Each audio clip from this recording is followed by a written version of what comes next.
Hello students. तो आज की क्लासेस में हम सबसे पहले क्षेत्रफल सदिश के बारे में पढ़ेंगे और क्षेत्रफल सदिश के बारे में बाद हम एक इंपॉर्टेंट टॉपिक पढ़ने वाले हैं। उस इंपॉर्टेंट टॉपिक का नाम क्या है? विद्युत फ्लक्स।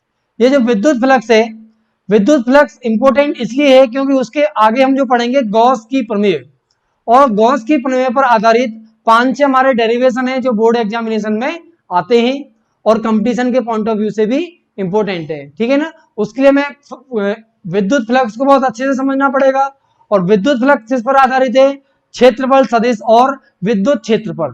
तो विद्युत क्षेत्र के बारे में हम पढ़ चुके हैं, तो हम यहाँ पर पढ़ने वाले हैं क्या? क्षेत्रफल सदिश के बारे में। ठीक है, तो आज का टॉपिक हम स्टार्ट करते हैं, क्षेत्रफल सदिश। ठीक है, तो देखिए क्षेत्रफल सदिश क्या होता है? क्षेत्रफल सदिश जिसको हम इंग्लिश में बोलते क्या? Area vector. एरिया वेक्टर, ठीक है ना? तो आपने जब 11वीं क्लास तक जो क्षेत्रफल निकाला था, वही यहां पे भी वही क्षेत्रफल है, लेकिन इसके बाद क्षेत्रफल के साथ क्या क्या लिख दिया मैंने? सदिश। मतलब जो क्षेत्रफल होता है वह कैसी राशि है? तो क्षेत्रफल एक सदिश राशि होती है। ठीक है ना? 11वीं क्लास तक में ये बात पता नहीं थी, लेकिन अब जो नया टॉपिक इंट्रोड्यूस हो रहा है, उस नए टॉपिक में क्षेत्रफल कैसी राशि है? सदिश राशि है। तो क्षेत्रफल अगर एक सदिश राशि है तो क्षेत्रफल की दिशा भी पता होनी चाहिए और परिमाण भी पता होना चाहिए, क्योंकि किसी एक सदिश राशि में परिमाण तथा दिशा दोनों होते हैं। क्षेत्रफल का परिमाण हम अब तक निकाल सीख चुके हैं। जैसे कि मान लेते हैं हमारे पास कोई एक आयत दिया हुआ है, इस तरह से एक आयत है, आयत की लंबाई l, चौड़ाई कितनी b, तो आयत का क्षेत्रफल क्या हो जाएगा? लंबाई गुणा चौड़ाई। ठीक है ना? ऐसे ही मान लेते हैं यहाँ पर एक त्रिभुज दिया हुआ है इस तरह से, तो त्रिभुज का क्षेत्रफल कैसे निकालते थे? इस तरह से त्रिभुज दिया हुआ है, ये उसकी ऊंचाई है त्रिभुज की, ये त्रिभुज का आधार कितना दिया हुआ है? b। तो यहाँ पर त्रिभुज का क्षेत्रफल कैसे निकालते थे? क्षेत्रफल a बराबर 1/2 आधार गुणा ऊंचाई। मान लेते हमारे पास एक वृत्त दिया हुआ है, ये क्या दिया हुआ है? वृत्त। वृत्त की त्रिज्या कितनी है? r दी हुई है। वृत्त का क्षेत्रफल निकालते थे कितना? पाई r स्क्वायर। तो ये सब जो क्षेत्रफल निकाले हैं, यह क्षेत्रफल का परिमाण ज्ञात किया है। क्षेत्रफल कैसी राशि है? तो क्षेत्रफल एक सदिश राशि है, तो हमें परिमाण के साथ साथ क्षेत्रफल की दिशा भी ज्ञात होनी चाहिए।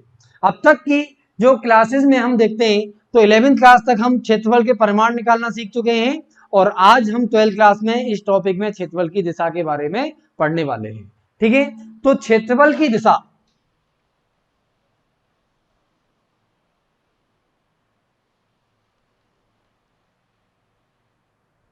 देखो प्रायः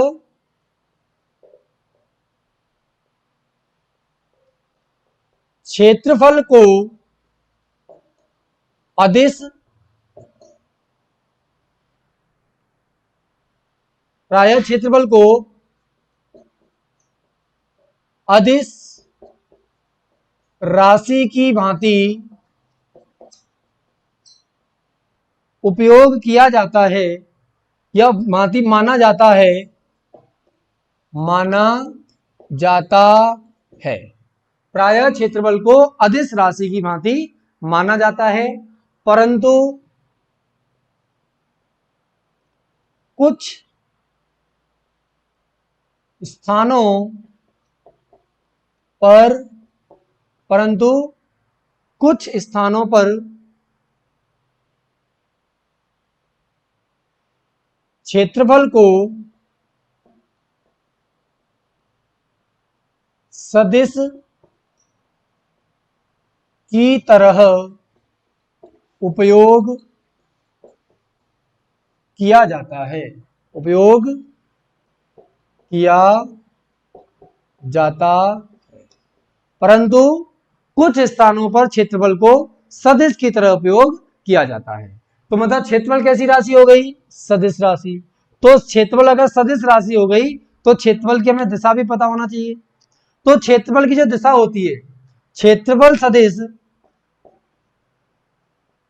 क्षेत्रफल सदिश की दिशा, क्षेत्रफल सदिश की दिशा सतह के लंबवत क्षेत्रफल सदिश की दिशा सतह के लंबवत, ठीक है ना, बाहर की ओर होती है। क्षेत्रफल सदिश की दिशा सतह के लंबवत बाहर की ओर होती है।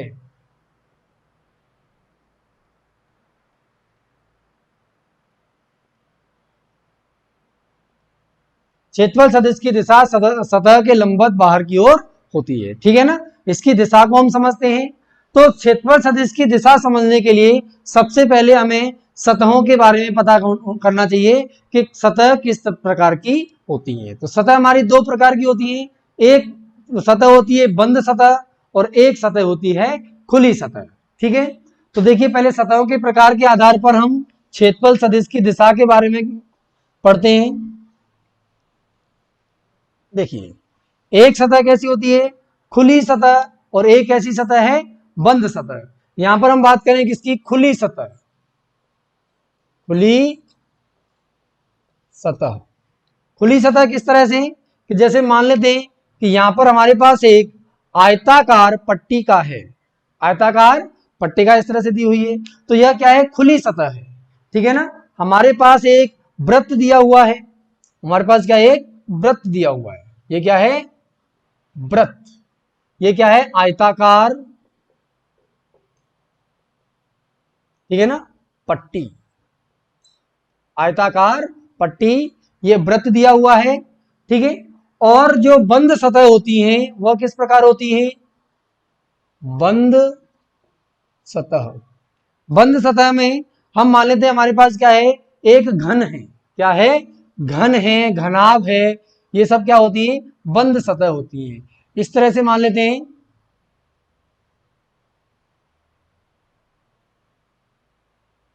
ये क्या है, घन। तो घन कैसा है, बंद सतह है, ठीक है, घन कैसा है, बंद सतह है, ठीक है। और जैसे हम बात करते हैं यहां पर, जैसे बेलन, जैसे बेलन दिया हुआ है, तो बेलन भी कैसी सतह है, बंद सतह है, ठीक है। तो हम इन सतहों के लिए क्या करेंगे, क्षेत्रफल सदिश की दिशा देखेंगे। तो क्षेत्रफल सदिश की दिशा देखते हैं, जब हमने अभी क्या पढ़ा, क्षेत्रफल सदिश की दिशा सतह के लंबवत बाहर की ओर होती है।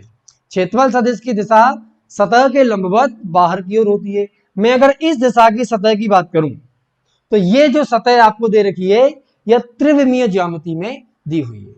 त्रिविमीय ज्यामिति का मतलब कि मान लेते हैं कि ये इस तरह की कोई पट्टिका है, ये एक आयताकार क्या है, पट्टिका दी हुई है, और इस आयताकार पट्टिका में, ये आयताकार पट्टिका इस बोर्ड के तल में नहीं है, इस बोर्ड के तल से बाहर की ओर है, इस तरह से बोर्ड के तल के लंबवत बाहर की ओर इस तरह से पट्टिका रखी हुई है। क्या बात समझ में आ रही है सबको, इस तरह से, ठीक है ना, ये वाली पट्टिका बोर्ड के तल के लंबवत इस तरह से रखी हुई है। हमें पता है कि किसी भी सतह के लिए जो क्षेत्रफल सदिश होता है वह इस सतह के लंबवत होगा। इस सतह के लंबवत मतलब ऐसे हो गया, ठीक है ना, इस सतह के लंबवत ऐसे हो गया।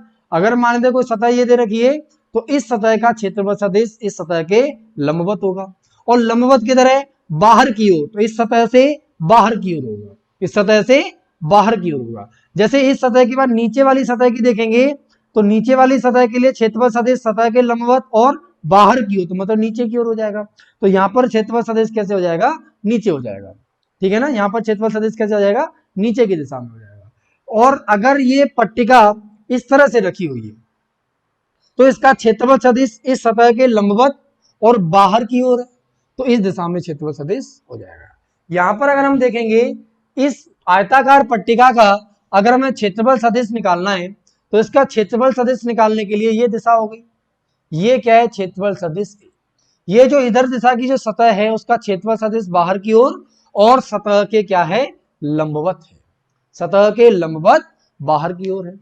इसके पीछे वाली जो सतह है, उस सतह के लिए जो क्षेत्रफल सदिश होगा वह क्षेत्रफल सदिश कुछ ऐसे होगा, ठीक है।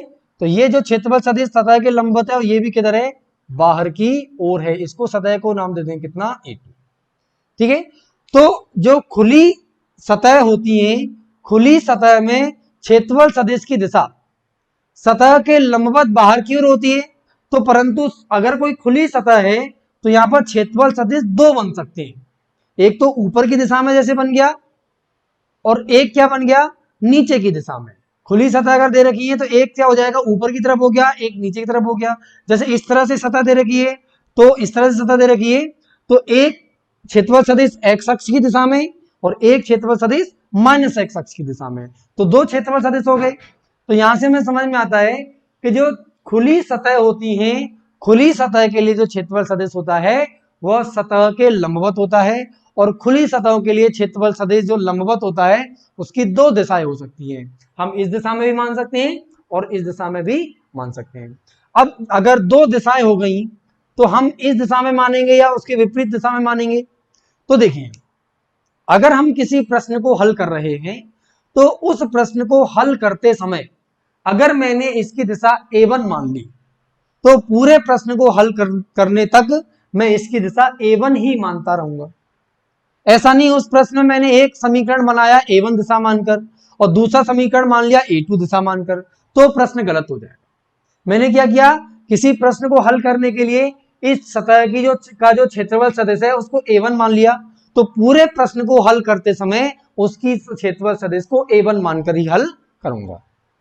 अगर किसी बच्चे ने उसी प्रश्न को हल करने के लिए A2 दिशा मान ली तो उस पूरे प्रश्न को हल करते समय वो इस दिशा को A2 ही मानता रहे।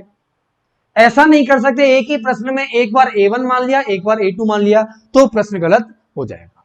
ठीक है ना। तो एक ही प्रश्न में किसी एक दिशा में हम क्षेत्रफल खुली सतह के लिए हम क्षेत्रफल सदिश की दिशा किसी प्रश्न में किसी भी दिशा में मान सकते हैं और पूरे प्रश्न को हल करते समय उसी दिशा में क्षेत्रफल सदिश की दिशा मानकर हल करेंगे। अब बात करते हैं हम किसकी, बंद सतह के बारे में। ठीक है, जैसे बंद सतह में क्या है, घनाभ है।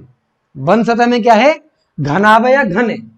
तो घन के लिए मान लो ये वाली जो सतह है, ये वाली सतह का जो क्षेत्रफल सदिश होगा वह सतह के लंबवत बाहर की ओर होगा। सतह के लंबवत बाहर की ओर मान लेते ये सदिश कितना है, A1 सदिश है। जैसे ऊपर वाली आज जो सतह दी हुई है, ऊपर वाली सतह के लिए क्षेत्रफल सदिश क्या होगा, सतह के लंबवत बाहर की ओर, तो ये मान लेते हैं क्षेत्रफल सदिश कितना हो गया, A2 हो गया। ठीक है, जैसे नीचे वाली सतह दे रखी है तो नीचे वाली सतह के लिए जो क्षेत्रफल सदिश क्या होगा, सतह के लंबवत बाहर की ओर, ये सदिश मान लेते हैं कितना हो गया, A3 हो गया। ठीक है, तो इस तरह से हम सतह मान सकते हैं। हमारा जो घनाभ दिया है, घनाभ के लिए क्षेत्रफल सदिश सतह के लंबवत और बाहर की ओर है। ऐसे हमारे पास एक एग्जांपल दिया हुआ है, इस एग्जांपल में क्या बनाया हुआ है, बेलन बनाया हुआ है। क्षेत्रफल सदिश की दिशा सतह के लंबवत बाहर की ओर होती है। इस वाली सतह की अगर दिशा देखेंगे तो इस वाली सतह की दिशा लंबवत बाहर की ओर, मान लेते हैं ये क्या है, क्षेत्रफल सदिश A1 है। ये क्षेत्रफल सदिश A1 इस सतह के साथ क्या है, लंबवत है। और ये वाली जो सतह है उस सतह का क्षेत्रफल सदिश सतह के लंबवत बाहर की ओर है। इसका क्षेत्रफल सदिश कितना है, A2 दिया हुआ है। और ये भी क्या है, सतह के लंबवत है। ये भी क्या है, सतह के लंबवत दिया हुआ है। अब अगर हम ध्यान से देखें तो बंद सतह के लिए क्षेत्रफल सदिश इस सतह के लिए सदैव बाहर की ओर होगा। ठीक है ना, ऊपर होगा। इस सतह का जो क्षेत्रफल सदिश है वह नीचे की ओर करेंगे A3 तो गलत हो जाएगा। क्यों, क्योंकि क्षेत्रफल सदिश सतह के लंबवत बाहर की ओर होता है। तो जो खुली सतह होती है, खुली सतह में मान लेते मैं यहां पे क्या बनाता हूं, वृत्त बना लेता हूं। क्या बनाता हूं, वृत्त। तो इस वृत्त का जो क्षेत्रफल सदिश है वह क्षेत्रफल सदिश ऊपर भी हो सकता है, ठीक है ना, लंबवत ऊपर की तरफ हो सकता है, और वृत्त का क्षेत्रफल सदिश नीचे की ओर भी हो सकता है, और इस वृत्त का क्षेत्रफल सदिश नीचे की ओर भी हो सकता है। परंतु अगर बंद सतह दे रखी है तो बंद सतह में केवल क्षेत्रफल सदिश ऊपर होगा, अंदर की ओर क्षेत्रफल सदिश नहीं होता। यही अंतर होता है खुली सतह तथा बंद सतह में। यही अंतर होता है खुली सतह तथा बंद सतह में। खुली सतह में तो दो दिशाएं हो सकती है क्षेत्रफल सदिश की, परंतु बंद सतह में इस क्षेत्रफल सदिश की केवल एक ही दिशा होगी और वह दिशा होगी सतह के लंबवत बाहर की ओर। कोई बच्चा अगर अंदर की तरफ बताता है बंद सतह में तो यह गलत हो जाएगा। तो यह दिशा नहीं हो सकती। यह दिशा क्या है, बिल्कुल रॉन्ग है। ठीक है, ऐसे ही अगर मैं इस कर्व की बात करूं, इस यहां पे मैंने एक छोटा सा सेगमेंट ले लिया, ठीक है ना, छोटा सा सेगमेंट ले लिया, यहां पर क्षेत्रफल सदिश की दिशा क्या होगी, इस तल के लंबवत बाहर की ओर A3। यहां पर छोटा सा मैंने अगर क्षेत्रफल लिया है तो यहां पे लेंगे कितना, DA3। डी मीन छोटा सा सतह लिए, छोटी सतह लिए, तो इस छोटी सी सतह के लिए क्षेत्रफल सदिश की दिशा सतह के लंबवत बाहर की ओर होगी। ठीक है, तो खुली सतह के लिए क्षेत्रफल सदिश की दो दिशाएं हो सकती हैं, सतह के लंबवत दो दिशाएं हो सकती हैं, हम किसी भी एक दिशा को मान सकते हैं। और बंद सतह के लिए, बंद सतह के लिए जो क्षेत्रफल सदिश होगा उसकी केवल एक ही दिशा निकल के आएगी। इस सतह के लिए केवल ऊपर ही होगा, इस सतह के लिए केवल एक्स अक्ष की ओर होगा, इस सतह के लिए केवल बाहर की ओर होगा। ठीक है ना, इस सतह के लिए अंदर की तरफ करेंगे तो गलत हो जाएगा। तो बंद सतह के लिए हमेशा क्षेत्रफल सदिश की दिशा सतह के लंबवत और बाहर की ओर होती है। ठीक है, ये समझने के बाद हम थोड़ा सा एक एग्जांपल देखते हैं। एग्जांपल के लिए हम एक वीडियो स्टार्ट कर रहे हैं, वो वीडियो आप ध्यान से देख लीजिए।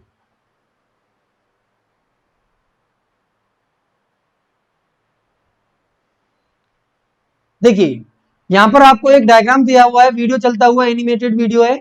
उसमें क्या है, एक आयताकार पटल दिया हुआ है, उस पर एक एरो बना हुआ है और एरो क्या, क्षेत्रफल सदिश को निरूपित कर रहा है।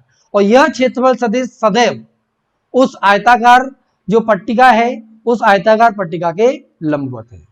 अब यहां पर हमने एक बंद सतह ले ली, बंद सतह हमारे पास घन है, तो घन का जो देखिए क्षेत्रफल सदिश किस तरह से निकल रहा है, सतह के लंबवत, प्रत्येक सतह के लिए क्षेत्रफल सदिश सतह के लंबवत है और बाहर की ओर है। प्रत्येक सतह के लिए क्षेत्रफल सदिश सतह के लंबवत है और बाहर की ओर स्थित है। ठीक है स्टूडेंट्स, चलिए स्टूडेंट्स, अब यहां पर हम देख लेते हैं, मान लेते हैं कि इस तरह से अक्ष बने हुए हैं। ये क्या है, एक्स अक्ष है, ये क्या है, वाई अक्ष, और इस दिशा में क्या है, जेड अक्ष। ये जेड अक्ष की दिशा किधर है, इस बोर्ड के तल के लंबवत है और बाहर की ओर है। मतलब इस मार्कर की दिशा में क्या है, जेड अक्ष है। आपको ये जो मार्कर दिखाई दे रहा है ना, ये जो मार्कर दिखाई दे रहा है, मार्कर की दिशा में इस बोर्ड के लंबवत और बाहर की तरफ, मतलब आपकी तरफ क्या है, जेड अक्ष दिया हुआ है। ठीक है, अब यहां पर हम क्या करेंगे, क्षेत्रफल सदिश को थोड़ा सा और अच्छे से समझेंगे। ठीक है, मान लेते हमारे पास एक क्वेश्चन दिया हुआ है, इस तरह से एक वृत्त दे, इस तरह से क्या है, एक वृत्त है। वृत्त कौन से वाले, इस वाले तल में। ये वाला तल कौन सा है, ये वाला तल मतलब जेड और एक्स तल है। कौन सा तल है, जेड और एक्स तल। तो जेड और एक्स तल में इसकी त्रिज्या अगर कितनी है, आर, इसकी त्रिज्या कितनी है, आर दी हुई है। तो इसका जो क्षेत्रफल सदिश होगा वो बोलो किस दिशा में होगा। तो इसमें अगर इस तल में अगर सतह है तो तल के लंबवत या तो ऊपर होगा या नीचे की ओर। तो यहां पर जो क्षेत्रफल सदिश इसका होगा ए कैप, इसकी दिशा हो जाएगी कितना, पाई आर स्क्वायर। यह किस दिशा में है, इस तल के लंबवत है, इस तल के क्या है, लंबवत। क्या वाई दिशा में है, और वाई दिशा को हम किससे निरूपित करते हैं, जे कैप से। तो यहां पर क्षेत्रफल सदिश ए वेक्टर बराबर पाई आर स्क्वायर जे कैप हो जाएगा। ठीक है, और भी देख लेते हैं। मान लेते हैं मैंने यहां पे क्या किया, एक आयत रख दिया। क्या रख दिया, एक आयत। इस आयत की ये लंबाई कितनी है, 2 मीटर, और आयत की चौड़ाई कितनी है, 3 मीटर। ठीक है ना, मुझे क्या करना है, आयत का क्षेत्रफल ज्ञात करना है। तो आयत का क्षेत्रफल देखेंगे तो आयत का क्षेत्रफल हो जाएगा ए बराबर 2 गुणा 3, 6 मीटर स्क्वायर, या लिखेंगे इसको कितना, 2 मीटर गुणा 3 मीटर, क्योंकि हमें पता है क्षेत्रफल क्या होता है, लंबाई गुणा चौड़ाई। तो 2 मीटर गुणा 3 मीटर, क्षेत्रफल कितना हो गया, 6 मीटर स्क्वायर। इस तरह से हम क्षेत्रफल निकालते थे। अब यह जो आयत आपको जो दिख रहा है, यह आयत कौन से तल में है, एक्स वाई तल में है। कौन से तल में है, एक्स वाई तल में। तो एक्स वाई तल के जो लंबवत होता है वो क्या, जेड अक्ष होता है। तो जो क्षेत्रफल सदिश यहां से निकल के आएगा, क्षेत्रफल सदिश की दिशा हो जाएगा 6 मीटर स्क्वायर के कैप। जेड को किससे निरूपित करते हैं, के कैप से। एक्स को किससे निरूपित करते हैं, आई कैप से। और वाई को किससे निरूपित करते हैं, जी। एक्स को हम आई कैप से, एक्स डायरेक्शन को हम किससे रिप्रेजेंट करते हैं? आई कैप से, वाई डायरेक्शन को जे कैप से, और जेड डायरेक्शन को के कैप से निरूपित करते हैं।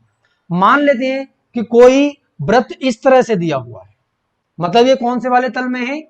वाई जेड तल में है। इस तरह का वृत्त, इस तरह का वृत्त दिया, मतलब कौन से तल में है? वाई जेड तल में है।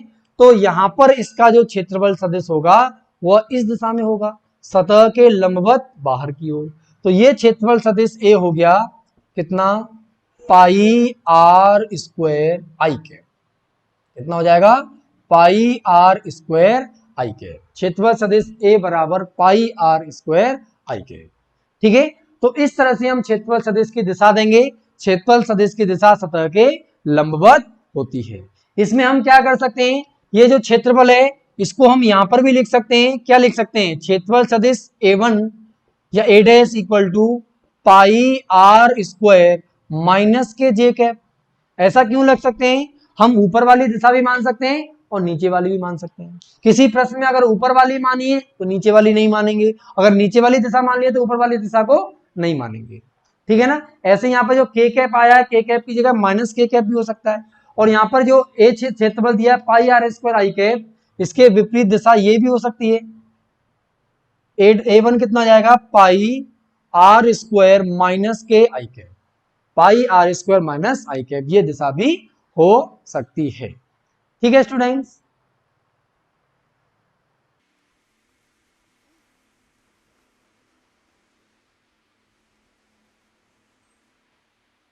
तो आगे का टॉपिक हम पढ़ने वाले हैं विद्युत फ्लक्स। ठीक है, विद्युत फ्लक्स, विद्युत फ्लक्स, इसको इंग्लिश में बोलते हैं इलेक्ट्रिक फ्लक्स, इलेक्ट्रिक फ्लक्स। ठीक है, व्हाट इज इलेक्ट्रिक फ्लक्स, इसको हम समझते हैं। ठीक है, तो मान लेते हैं कि हमारे पास एक, मान लेते हैं हमारे पास क्या है? एक विद्युत क्षेत्र है, और विद्युत क्षेत्र में क्या विद्युत बल रेखाएं होती है। मान लेते हैं इस तरह से क्या एक विद्युत क्षेत्र है, और इस विद्युत क्षेत्र में विद्युत बल रेखाएं हैं। इस विद्युत क्षेत्र में क्या है? विद्युत बल रेखाएं। आपने विद्युत बल रेखाएं पढ़ी होंगी, उनके गुण पढ़े होंगे। विद्युत बल रेखाएं धनात्मक से उत्पन्न होती हैं, ऋणात्मक की ओर जाती है। विद्युत बल रेखाएं कभी एक दूसरे को प्रतिच्छेद नहीं करती। इस तरह से हमने विद्युत बल रेखाएं पढ़ी थी। जो विद्युत बल रेखा होती है वो किसको निरूपित करती है? विद्युत क्षेत्र को प्रदर्शित करती हैं। तो इस तरह से एक विद्युत क्षेत्र है, तो विद्युत क्षेत्र को निरूपित करना है तो विद्युत बल रेखाओं से इनको निरूपित कर दिया।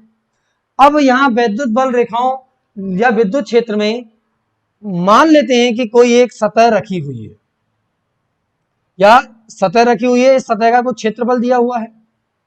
इस तरह से मान लेते हैं क्या एक सतह इस विद्युत क्षेत्र में रखी हुई है। ठीक है,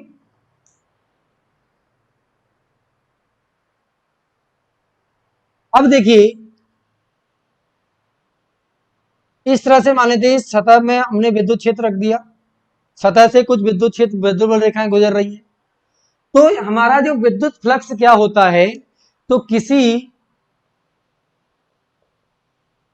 विद्युत क्षेत्र, किसी विद्युत क्षेत्र में स्थित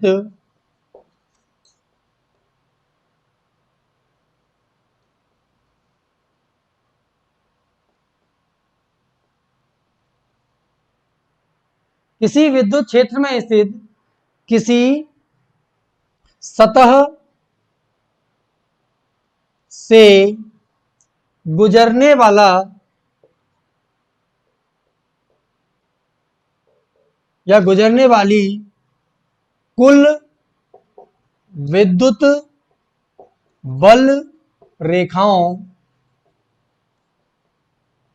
की संख्या को विद्युत फ्लक्स कहते हैं। विद्युत फ्लक्स कहते हैं। ठीक है ना? क्या परिभाषा दे रखी है विद्युत फ्लक्स की? किसी विद्युत क्षेत्र में स्थित, ये मान लीजिए विद्युत क्षेत्र है, इस विद्युत क्षेत्र में स्थित, इस विद्युत क्षेत्र में स्थित किसी सतह से, कोई भी जो सतह दे रखी है, गुजरने वाली कुल विद्युत बल रेखाओं की संख्या। इस विद्युत क्षेत्र में जो सतह रखी है उस सतह से कितनी विद्युत बल रेखाएं गुजर रही हैं, उनकी संख्या को विद्युत फ्लक्स कहते हैं। सतह से गुजरने वाली कुल विद्युत बल रेखाओं की संख्या को विद्युत फ्लक्स कहते हैं। जैसे यहां पर कितना 1 2 3 4 विद्युत बल रेखाएं गुजर रही हैं, तो यहां पर फ्लक्स का मान कितना हो गया 4 हो गया। तो विद्युत क्षेत्र में स्थित किसी सतह से गुजरने वाली कुल विद्युत बल रेखाओं की संख्या, कितनी विद्युत बल रेखाएं गुजर रही हैं उनकी संख्या को हम क्या कहते हैं, विद्युत फ्लक्स कहते हैं। अच्छा, अब देखिए जो विद्युत फ्लक्स है वह किन किन चीजों पर निर्भर करता है। तो देखिए अगर यहां पर इस क्षेत्र का आकार बड़ा होता, सतह बड़ी होती मतलब इसका क्षेत्रफल ज्यादा होता तो ज्यादा विद्युत बल रेखाएं निकलती, और क्षेत्रफल छोटा होता तो कम विद्युत बल रेखाएं गुजरती। मतलब कि जो विद्युत फ्लक्स है वह सतह के क्षेत्रफल पर निर्भर करता है। उसके साथ साथ मान लेते हैं कि अगर इस तरह की विद्युत बल रेखाएं, तो फ्लक्स कितना निकल के आया 4।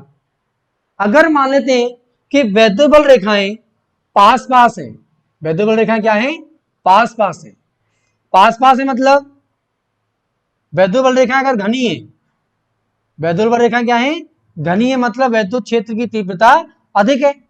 जब विद्युत बल रेखाएं पास पास होती हैं तो विद्युत क्षेत्र की तीव्रता अधिक होती है।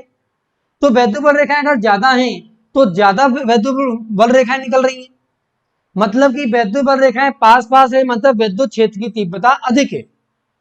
तो फ्लक्स का मान पहले 4 निकल के आया था, अब 1 2 3 4 5 6 7 8, कितना 8 और ये कितना 9।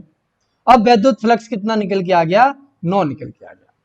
तो मतलब जो विद्युत फ्लक्स होता है वह किन चीजों पर निर्भर करता है, एक तो सतह के क्षेत्रफल पर, सतह का क्षेत्रफल अधिक होगा तो गुजरने वाली विद्युत बल रेखाओं की संख्या अधिक होगी मतलब फ्लक्स अधिक होगा, और एक विद्युत क्षेत्र की तीव्रता पर, विद्युत क्षेत्र की तीव्रता अधिक होगी तो विद्युत बल रेखाएं घनी होंगी, विद्युत बल रेखाएं घनी होंगी तो विद्युत फ्लक्स का मान अधिक होगा। तो यहां पर हम लिखते हैं पहली बात, पहला पॉइंट क्या है, जो विद्युत फ्लक्स है, विद्युत फ्लक्स, यह विद्युत फ्लक्स कैसी राशि है, अदिश राशि है। विद्युत फ्लक्स अदिश राशि है। विद्युत फ्लक्स क्या है, अदिश राशि।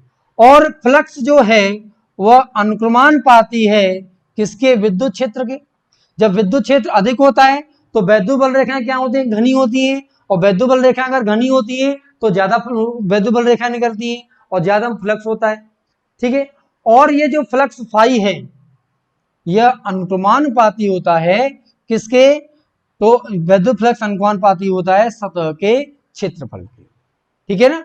तो गणितीय रूप में हम विद्युत फ्लक्स को किस प्रकार से प्रदर्शित करते हैं वो देखते हैं, ठीक है।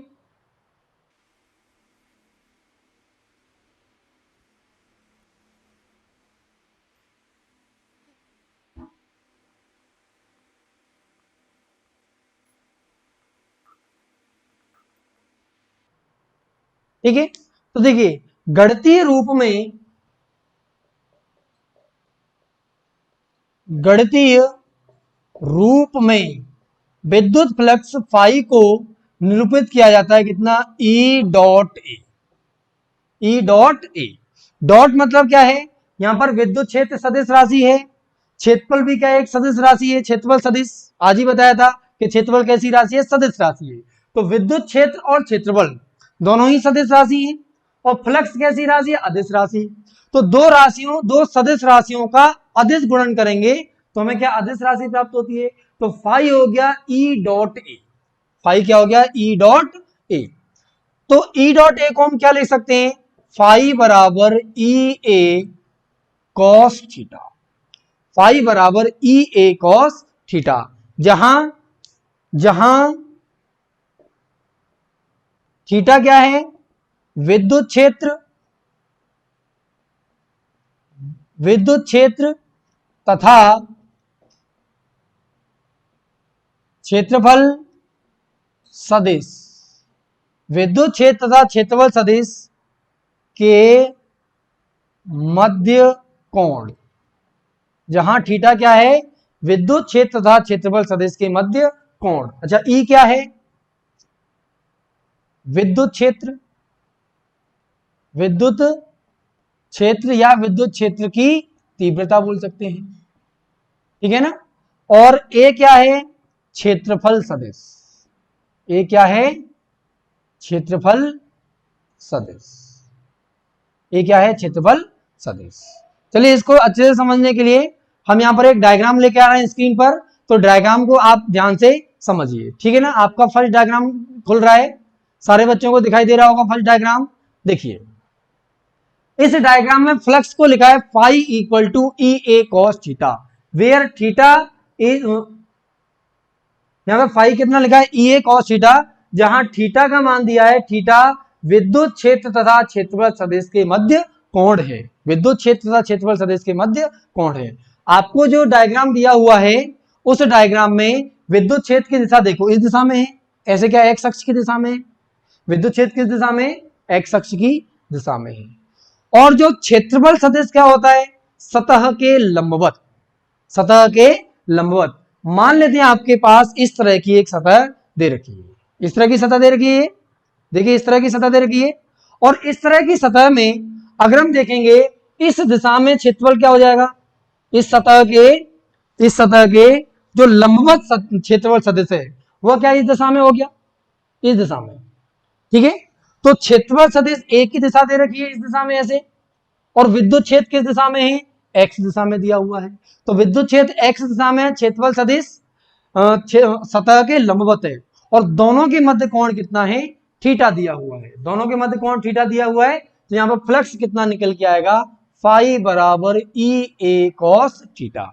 ई विद्युत क्षेत्र की तीव्रता होती है, ए क्षेत्रफल सदिश होता है, और थीटा क्षेत्रफल सदिश और विद्युत क्षेत्र के मध्य कोण होता है, ठीक है स्टूडेंट्स। चलिए, तो ये तो हमने बात की जब हमारे पास समतल दिया हुआ है, जो सतह है वो कैसी दी है? समतल दिखाई दे रही है। विद्युत फ्लक्स, ठीक है। तो गणितीय रूप में हमने विद्युत फ्लक्स को किस तरह से परिभाषित किया था? Phi equal to E dot A, phi equal to E dot A. मतलब जो विद्युत फ्लक्स होता है वह विद्युत क्षेत्र और क्षेत्रफल सदिश के अदिश गुणन से प्राप्त होता है। अगर यहां पर ई डॉट ए लिखा हुआ है तो हम फाई को लिख सकते हैं कितना? E A cos theta. Phi को लिख सकते हैं कितना? ई ए कॉस थीटा, जहां जो थीटा होता था यह थीटा का मान क्या है? ई तथा विद्युत क्षेत्र ई तथा क्षेत्रफल सदिश, क्षेत्रफल सदिश के मध्य कोण है, मध्य कोण है। ई तथा थीटा क्या है? ई तथा क्षेत्रफल सदिश के मध्य कोण है, ठीक है। यहां तक हम कल की क्लासेस में पढ़ चुके थे। आज चलिए इस टॉपिक को और आगे बढ़ाते हैं। हमने यहाँ पे विद्युत क्षेत्र का परिमाण ई, क्षेत्रफल सदिश का परिमाण ए, और थीटा क्षेत्रफल सदिश और विद्युत क्षेत्र के मध्य कोण दिया हुआ है, ठीक है। अब हम बात करते हैं विद्युत फ्लक्स कैसी राशि है? विद्युत फ्लक्स सदिश राशि है या अदिश राशि? तो विद्युत फ्लक्स क्या है? एक अदिश राशि है। यहां पे लिख देते हैं क्या? विद्युत विद्युत फ्लक्स कैसी राशि है? एक अदिश राशि है, अदिश राशि है। जैसा कि हम इसका फॉर्मूला देख रहे हैं, phi equal to E dot A. देखिए अगर हम ए क्रॉस बी निकालते हैं तो यह होता है सदिशों का सदिश गुणन, सदिशों का सदिश गुणन। तो ए क्रॉस बी से जो राशि प्राप्त होती है वो कैसी होती है? सदिश होती है। और दो सदिशों का अगर हम अदिश गुणन करेंगे तो इससे हमें जो राशि प्राप्त होती है वो कैसी राशि होती है? अदिश राशि होती है। कैसी राशि होती है? अदिश राशि होती है। यहां पर ए डॉट बी होता है अदिश, मतलब यहां पर ई डॉट ए डॉट प्रोडक्ट किया है, अदिश गुणन किया है, तो हमें जो राशि मिलेगी फाई वो कैसी राशि है? अदिश राशि है, ठीक है ना। तो विद्युत फ्लक्स कैसी राशि है? अदिश राशि। अब इसके मात्रक की बात कर लेते हैं, ठीक है ना। तो विद्युत फ्लक्स का एसआई मात्रक, ठीक है ना। क्या लिखेंगे? फ्लक्स, विद्युत फ्लक्स का एसआई मात्रक, विद्युत फ्लक्स का एसआई मात्रक। तो विद्युत फ्लक्स समझने के लिए हम एसआई मात्रक निकालने के लिए इसका फॉर्मूला लिखेंगे, फाई कितना है, E A cos theta, phi equal to E A cos theta. और देखो विद्युत क्षेत्र को हम क्या लिख सकते हैं, ई होता है कितना, एफ अपॉन क्यू। याद करो एकांक आवेश पर लगने वाला बल, एकांक आवेश पर लगने वाला बल ही क्या होता है, विद्युत क्षेत्र। तो फाई को हम क्या लिख सकते हैं, फाई इक्वल टू ई की जगह पर एफ अपॉन क्यू गुणा क्षेत्रफल ए कॉस थीटा। कॉस थीटा का तो कोई मात्रक होता नहीं, कॉस थीटा क्या मात्रकहीन राशि है। तो यहां पर phi equal to F upon Q गुणा ए क्या है, क्षेत्रफल, क्षेत्रफल का ऐसा मात्रक क्या होता है, मीटर। ठीक है, तो यहां पे लिखेंगे फाई का एस आई मात्रक, फाई का एसआई मात्रक। तो बल का एसआई मात्रक क्या होता है, न्यूटन। तो ये देखो न्यूटन, क्षेत्रफल का एसआई मात्रक होता है मीटर स्क्वायर, और नीचे क्या है, क्यू। आवेश का एसआई मात्रक होता है कूलाम, आवेश डिवाइड में है तो अपॉन कूलाम।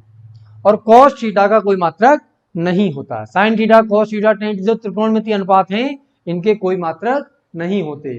तो विद्युत फ्लक्स का जो एसआई मात्रक होता है वह है न्यूटन मीटर स्क्वायर पर कूलाम।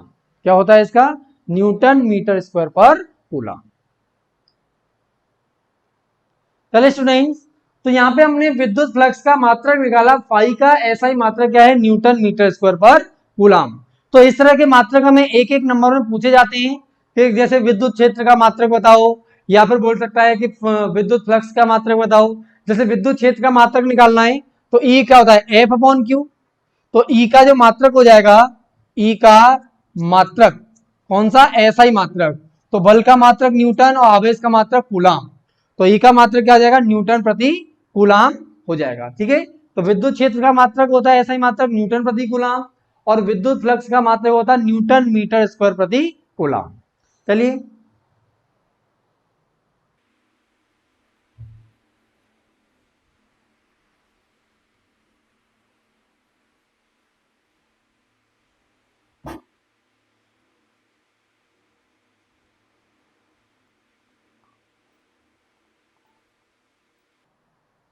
विद्युत flux phi equal to E dot A equal to E A cos theta, ये हमने कल की क्लासेस में पढ़ा था, और इस पर आधारित हम कुछ सिंपल सिंपल से प्रश्न करते हैं। ठीक है, तो देखिए हमारे पास प्रश्न किस तरह से दिया हुआ है कि मान लेते हैं, क्वेश्चन देखो किस तरह से दिया हुआ है कि विद्युत क्षेत्र ई, विद्युत क्षेत्र ई एक्स अक्ष की ओर, एक्स अक्ष की ओर दिया गया है, दिया गया है। तो वृत्त, तो या फिर बोल सकते हैं इसको चकती से संबद्ध फ्लक्स ज्ञात कीजिए।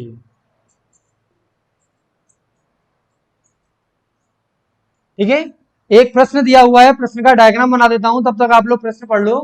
विद्युत क्षेत्र ई एक्स अक्ष की ओर दिया गया है, विद्युत क्षेत्र किधर है, एक्स अक्ष की ओर है। इस तरह से क्या है, एक विद्युत क्षेत्र है, इस तरह से क्या है, एक विद्युत क्षेत्र ई दिया हुआ है। ठीक है, तो यह विद्युत क्षेत्र कितना ई है। तो चकती से संबद्ध क्या निकालना है, फ्लक्स। चकती किस तरह से होती है, जैसे थाली होती है ना, थाली को हम क्या बोलेंगे, चकती बोलेंगे। थाली मतलब कोई वृत्ताकार है और उसकी सतह समतल भी है, समतल वृत्ताकार पटल को हम क्या बोलते हैं, थाली चकती बोलते हैं। ठीक है, और चकती मान लेते हैं इस तरह से रखी हुई है। इस चकती का जो त्रिज्या है वह त्रिज्या कितनी है, कैपिटल आर। ठीक है, तो हमें बताना है इस चकती से संबद्ध फ्लक्स, मतलब इस चकती से निर्गत फ्लक्स, कितना फ्लक्स पास या कितना फ्लक्स गुजर रहा है, यह चीज हमें फाइंड करनी है। ठीक है, तो चकती आपको इस तरह से दिख रही है, हमें फ्लक्स का सूत्र पता है, phi equal to E A cos theta, phi equal to E A cos theta. यह सूत्र लगाएंगे, सूत्र लाकर हम फ्लक्स निकालेंगे। यहां तक अपना क्वेश्चन। अब क्वेश्चन को करते हैं हम कितना सॉल्व। ठीक है ना, विद्युत क्षेत्र ई दिया हुआ है और चकती की त्रिज्या कितनी है आर। चकती की त्रिज्या कितनी है, कैपिटल आर दी हुई है। ठीक है, यह मान लेते हैं इसका केंद्र बिंदु कितना है, ओ है।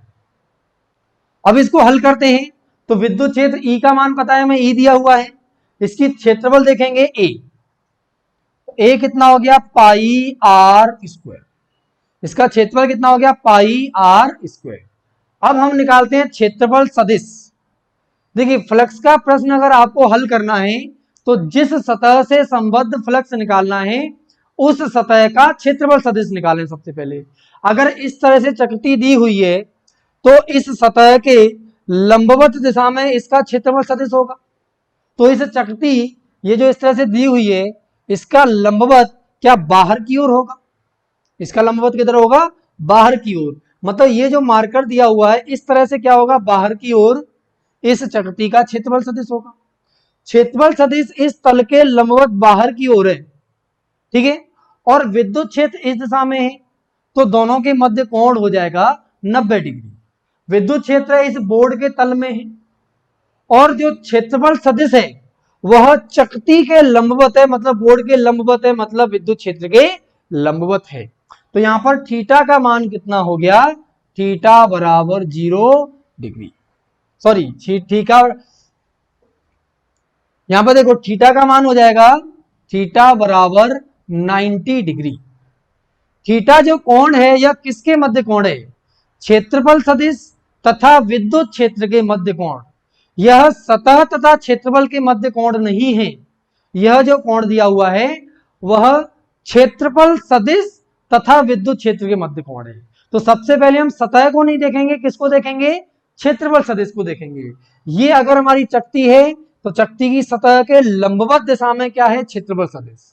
ये जो चकती है चकती के लंबवत दिशा में क्षेत्रफल सदिश। तो क्षेत्रफल सदिश इस तरह से बाहर की तरफ लंबवत है और इस दिशा में क्या है, विद्युत क्षेत्र। तो विद्युत क्षेत्र और क्षेत्रफल सदिश के मध्य कोण कितना हो गया, 90 डिग्री। और यहां से हम निकालेंगे flux phi equal to E dot A, और ई डॉट ए को लिख सकते हैं हम कितना, E A cos 90 degree. Cos theta, theta कितना 90 डिग्री। और हमें पता है कि कॉस 90 डिग्री का मान कितना होता है, 0। कॉस 90 डिग्री का मान कितना होता है, 0। तो यहां पर ई गुणा ए गुणा कॉस 90, और कॉस 90 अगर 0 है तो फ्लक्स का मान यहां से निकल के आएगा कितना, 0। तो यहां से हमारा फ्लक्स का मान निकल के आया फाई बराबर 0। ठीक है, ये तो हमने फ्लक्स का मान जो निकाला वह गणितीय रूप में हमने इसको समझा। अब इसके बाद हम समझते हैं व्यवहारिक रूप में। हमने फ्लक्स की क्या परिभाषा पढ़ी थी, तो फ्लक्स की परिभाषा दी हुई थी कि किसी सतह से गुजरने वाली कुल विद्युत बल रेखाओं की समवाय, कुल विद्युत बल रेखाओं की संख्या। कौन सी वाली विद्युत बल रेखाएं, जो सतह के या तल के लंबवत है। यहां से देखेंगे तो देखो इस तरह से आपका, इस तरह से क्या है आपका, मान लो एक वृत्त है, इस तल में ऐसा क्या है, एक वृत्त है। इस वृत्त में विद्युत बल रेखाएं ऐसे जा रही हैं, ऐसे जा रही है, ऐसे जा रही है। तो इस विद्युत, इस जो वृत्त है, इस तरह से वृत्त है, इस वृत्त को टच करके निकल रही है, इस वृत्त को स्पर्श करके निकल रही है, इसको पार नहीं कर रही, इसको पार नहीं कर रही। पार कब करेंगी, जब ये ऐसे दिया होगा, ऐसे दिया होगा तो यहां से ऐसे जाएंगी और इधर से यहां से निकल जाएंगी, यहां से इधर से आएंगी, इधर पार निकल जाएंगी। ऐसे अगर सतह दी हुई है तो सतह को टच करके निकल रही है। तो कोई भी विद्युत बल रेखा इस वृत्ताकार लूप को पार नहीं कर रही, यह जो वृत्ताकार लूप है इसको टच करके निकल रही है, ये वाला भी टच करके निकल रही है, इसको पार नहीं कर रही है। पार कब करेंगी, जब वृत्ताकार लूप इस तरह से होगा, इस प्लेन में होगा, ऐसे इस तरह से वृत्ताकार लूप होगा, विद्युत बल रेखाएं ऐसी आएंगी तो उसको, उस विद्युत बल रेखाएं इस वृत्ताकार लूप को पार करती हुई गुजरेंगी। ठीक है, तो अब यहां पर हम एक दूसरा प्रश्न लेते हैं। विद्युत क्षेत्र ई एक्स अक्ष की ओर दिया गया है तो चकती से संबंध फ्लक्स ज्ञात कीजिए, हमारा पहला प्रश्न था। अब दूसरा प्रश्न लिखते हैं हम। देखिए दूसरा प्रश्न क्या है, तो यहां पर हम लिख देते हैं क्या, वर्ग से संबद्ध फ्लक्स ज्ञात कीजिए। डायग्राम किस तरह से दिया हुआ है, विद्युत बल रेखाएं किस दिशा में है, एक्स अक्ष की ओर है। विद्युत बल रेखाएं एक्स अक्ष की ओर है, इस तरह से। ये विद्युत क्षेत्र है या विद्युत बल रेखाएं एक्स अक्ष की ओर है, ठीक है। और हमारे पास या चकती ले लेते हैं, अभी क्या ले लेते हैं, चकती। विद्युत क्षेत्र ई एक्स अक्ष की ओर दिया गया है और दिया है तो चकती से संबद्ध फ्लक्स ज्ञात कीजिए। तो चकती देखो इस तरह से बनेगी, इस बार चकती इस तरह से दी हुई है, ऐसे इस प्लेन में, ये इस प्लेन में दी हुई ऐसे। तो चकती अगर इस तरह से दी हुई है तो चकती का जो क्षेत्रफल सदिश होगा वह इस तल के लंबवत होगा और इस तल के लंबवत क्या इस दिशा एक्स अक्ष की ओर हो जाएगा। ये अगर चकती दी हुई है तो चकती का जो क्षेत्रफल सदिश है वह चकती के क्या होगा, लंबवत। तो इसका क्षेत्रफल सदिश किस दिशा में हो जाएगा, ये अगर इस तरह से चकती दी हुई है तो इसका क्षेत्रफल इस तल के लंबवत बाहर की ओर होगा। क्षेत्रफल सदिश कितना, ए। और ये क्या है, इस तल के लंबवत है। हमें निकालना है फ्लक्स और इसकी त्रिज्या दे रखी है आर। इसकी त्रिज्या दे रखी है कितना, आर। इस प्रश्न को हल करते हैं। हमें पता है विद्युत फ्लक्स फाई होता है कितना, ई dot A. E dot A मतलब E A cos theta. Phi equal to E dot A बराबर ई ए कॉस थीटा, जहां थीटा क्या है, विद्युत क्षेत्र तथा क्षेत्रफल सदिश के मध्य कोण है। अब यहां पर देखो विद्युत क्षेत्र एक्स दिशा में है, चकती ऐसे है तो चकती का क्षेत्रफल सदिश भी एक्स दिशा में होगा। तो विद्युत क्षेत्र और क्षेत्रफल सदिश दोनों ही आपस में क्या है, समांतर हैं। दोनों ही आपस में समांतर हैं तो यहां पर थीटा का मान कितना हो गया, 0 डिग्री। थीटा का मान 0 डिग्री हो गया तो कॉस 0 डिग्री का मान कितना होता है, 1। यहां पर फ्लक्स निकाला phi, phi equal to E A cos 0 degree. Phi equal to E A cos 0। अब इस स्थिति में क्षेत्रफल सदिश तथा विद्युत क्षेत्र के मध्य कोण कितना है, 0 डिग्री है। तो थीटा का मान कितना हो गया, 0 हो गया। तो फाई बराबर ई ए कॉस 0। कॉस 0 का मान होता है 1, तो इसको लिख लेंगे कितना, ई ए। क्षेत्रफल, वृत्त का क्षेत्रफल क्या होता है, पाई आर स्क्वायर। कितना हो गया, पाई आर स्क्वायर गुणा कॉस 0 का मान कितना हो गया, 1। तो फ्लक्स का मान निकल के आया ई गुणा पाई आर स्क्वायर। फ्लक्स फाई का मान निकल के आया ई गुणा पाई आर स्क्वायर। ये हमारा फ्लक्स निकल के आएगा इस प्रश्न के लिए। चलिए अगला प्रश्न किस तरह से दिया हुआ है वो ध्यान से देखिए। एक चकती है वो इस ऐसे दी हुई है, ऐसे इस दिशा में, जैसे सुदर्शन चक्र होता है ना, इस तरह से चकती है। श्री कृष्ण भगवान का सुदर्शन चक्र जिस तल में होगा उस तल में क्या है, हमारी चकती दी हुई है, ठीक है। और विद्युत क्षेत्र ऐसे दिया हुआ है,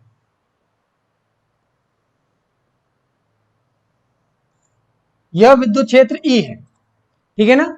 और चकती इस तरह से दे रखी है जैसे कि श्री कृष्ण भगवान का सुदर्शन चक्र होता है। क्या सबको बात क्लियर है।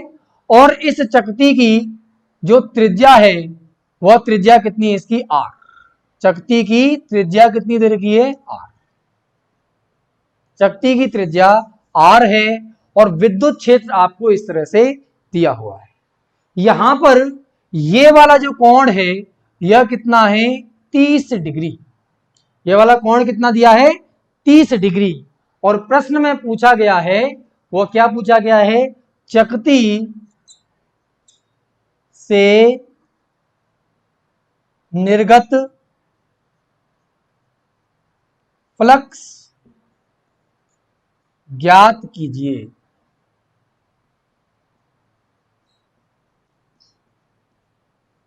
चकती से निर्गत फ्लक्स ज्ञात कीजिए। हमें क्या करना है, चकती से निर्गत फ्लक्स, चकती से जो निकलने वाला फ्लक्स है वह हमें ज्ञात करना है। चलिए इस प्रश्न को हल करते हैं। देखिए यहां पर हमें पता है फ्लक्स फाई क्या होता है, फाई बराबर ई डॉट ए, मतलब कि ई A cos theta, E A cos theta. तो हमने फ्लक्स निकाला फाई बराबर ई ए कॉस थीटा। तो ई ए को कितना लिख लिया, पाई आर स्क्वायर कॉस 30 डिग्री, और ये हो जाएगा ई गुणा पाई आर स्क्वायर कॉस 30 का मान कितना होता है, √3/2, √3/2। ये हमने क्या फ्लक्स का मान निकाल लिया, और फ्लक्स का मान निकालने के बाद आंसर चेक किया और आंसर हमारा निकल के आया गलत। आंसर क्या निकल के आया, गलत। यह प्रश्न हमने जो हल किया है वो गलत है। क्या किसी को समझ में आ रहा है ये प्रश्न गलत क्यों हो गया? फाई का फॉर्मूला तो ई ए कॉस थीटा ही है, ई क्षेत्रफल पाई आर स्क्वायर होता है चक्ति का, त्रिज्या आर दी हुई है, थीटा 30। हाँ, थीटा में गड़बड़ी है। किसमें गड़बड़ी है, थीटा में। थीटा को हम दोबारा से समझते हैं। थीटा क्या बताया था, थीटा क्या बताया था, थीटा क्या बताया था, थीटा बताया था क्षेत्रफल सदिश तथा विद्युत क्षेत्र के मध्य कोण। क्षेत्रफल सदिश तथा विद्युत क्षेत्र के मध्य कोण। यहां पर जो चकती का जो क्षेत्रफल सदिश है वह चकती देखो सुदर्शन चक्र की तरह है, चकती की तरह, सुदर्शन चक्र की तरह इस तल में है, इस तल में है, और इस तल का क्षेत्रफल किधर होगा, ऊपर होगा। किधर होगा क्षेत्रफल सदिश, ऊपर। इस तल में अगर चकती है तो उसका क्षेत्रफल सदिश ऊपर होगा, क्षेत्रफल सदिश ऊपर, या फिर नीचे हो सकता है। हमने ऊपर मान लिया क्षेत्रफल सदिश कितना, ए। अब चकती के तल से विद्युत क्षेत्र का कोण कितना है, 30 डिग्री, और चकती के तल से क्षेत्रफल सदिश लंबवत है, तो यह कोण कितना होगा, 90 - 30, और 90 - 30 होता है 60 डिग्री। इसका मतलब हमारा थीटा क्या होना चाहिए, 60 डिग्री। थीटा का मान क्या होना चाहिए, 60 डिग्री। तो हमारा फ्लक्स निकल के आएगा फाई बराबर ई डॉट ए, मतलब ई ए कॉस 60 डिग्री। तो ये हो जाएगा कितना, ई गुणा पाई आर स्क्वायर गुणा कॉस 60 का मान 1/2। तो यहां से फ्लक्स फाई हो जाएगा ई गुणा पाई आर स्क्वायर बटे 2। फ्लक्स फाई बराबर ई गुणा पाई आर स्क्वायर बटे 2, और ये आंसर हमारा सही है। तो मैं कोण कौन सा लेना है, क्षेत्रफल सदिश तथा विद्युत क्षेत्र के मध्य कोण। यहां पे दोबारा लिख देते हैं, थीटा क्या है, क्षेत्रफल सदिश, क्षेत्रफल सदिश तथा विद्युत क्षेत्र, विद्युत क्षेत्र के मध्य कोण। क्षेत्रफल सदिश तथा विद्युत क्षेत्र के मध्य कोण। अब देखिए, मान लेते हैं कि हमारे पास एक वर्ग है। क्या दिया हुआ है, एक वर्ग दिया हुआ है, और वर्ग इस तरह से दिया हुआ है।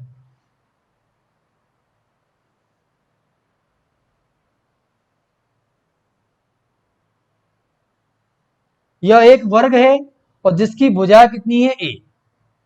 वर्ग जिसकी भुजा दे रखी है, भुजा ए, ठीक है ना, वर्ग जिसकी भुजा ए दे रखी है, ठीक है। एक विद्युत क्षेत्र है, यह विद्युत क्षेत्र इसे दिया हुआ है, ये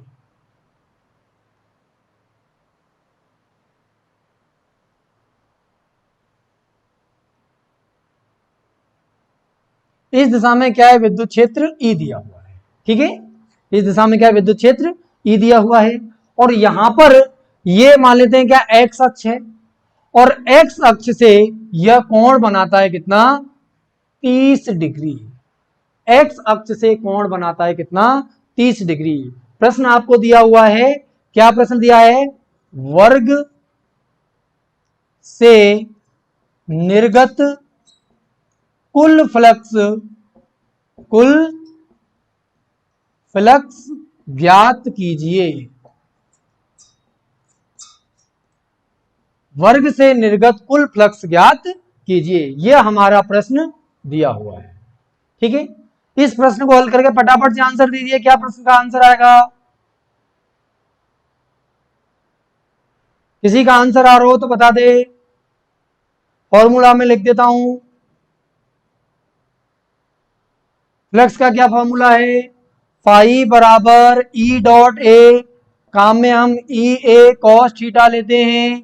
बोलो थीटा का मान कितना है? थीटा का मान कितना है? 60 डिग्री। फाई लिया हमने, फाई बराबर E A cos 60 degree. Phi लिया हमने, ई गुणा वर्ग का क्षेत्रफल भुजा गुणा भुजा या भुजा स्क्वायर ए स्क्वायर, और कॉस 60 का मान 1/2। आंसर निकाल लिया, ई ए स्क्वायर गुणा 1/2। आंसर चेक किया, आंसर फिर गलत आ गया। अरे ये क्या हुआ सर, अब क्यों गलत है? क्या इस वर्ग का, ये जो वर्ग दिया हुआ, ध्यान से देखो, यह जो वर्ग दिया हुआ है, क्या इसका क्षेत्रफल सदिश ऊपर है? ध्यान से देख के बताओ, क्या इस वर्ग का क्षेत्रफल इसके ऊपर है? तो तल के समांतर हो गया। फिर तो तल के क्या हो गया? समांतर।